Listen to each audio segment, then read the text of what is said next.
Here's an example with 1000bulbs.com.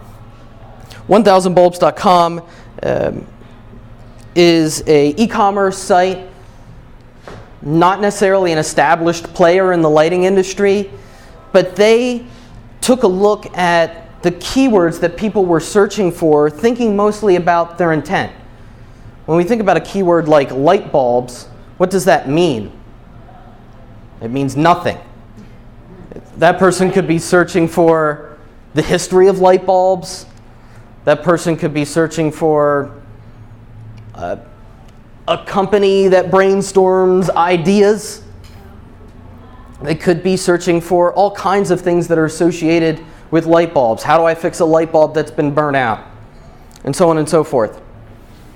But they really took a look at these longer tail keywords. Of course, when anybody appends or prepends the word buy to a light bulb or a light bulb related product, specific light bulb products themselves. Like you have a lot of products on your website, long tail keywords that are associated with those individual products. Those are the ones that are going to have higher intent when we think about specific financial products and so on and so forth. Those are the ones where people are actually motivated to pick up the phone and call because they're very specific in their needs and their wants, or making a buyer decision right there.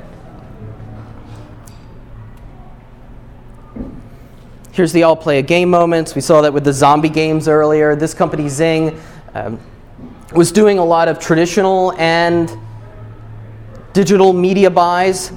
They switched entirely over to digital because they did a test using YouTube and found that they received a 7,758% lift in searches for the brand, 146.5% lift in brand awareness, and 67.5% lift in purchase intent. Sales increased by more than 23,000% in major offline retailers.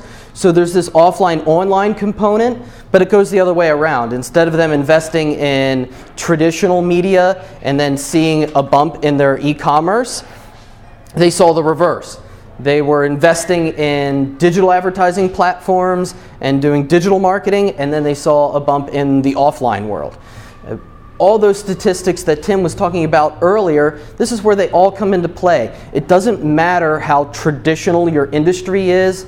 People are interacting with your website in a desktop environment or in a mobile environment at some point in their buyer's journey. They might find you through a referral, but darn it, at some point they're going to Google your brand or something of that nature and see your online presence.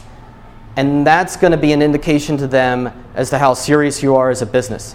So in a very big picture way, at some point in a buyer's journey, whether they're just trying to identify what their problem is and what solutions there are to the problems that they're facing, or deciding between the options of the possible solutions, or ultimately in this micro moment where they're about to make a decision or not, they're at some point in that buyer's journey going to be interacting with you in a digital sense.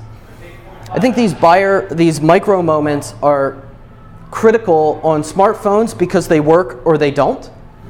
Have you ever been in line at the grocery store per one of these micro moments and you wanted to make a purchasing decision but it just didn't work because the load time was slow or the experience wasn't great? So you were unable to really make those decisions, and so you give up, or you maybe come back later in another environment.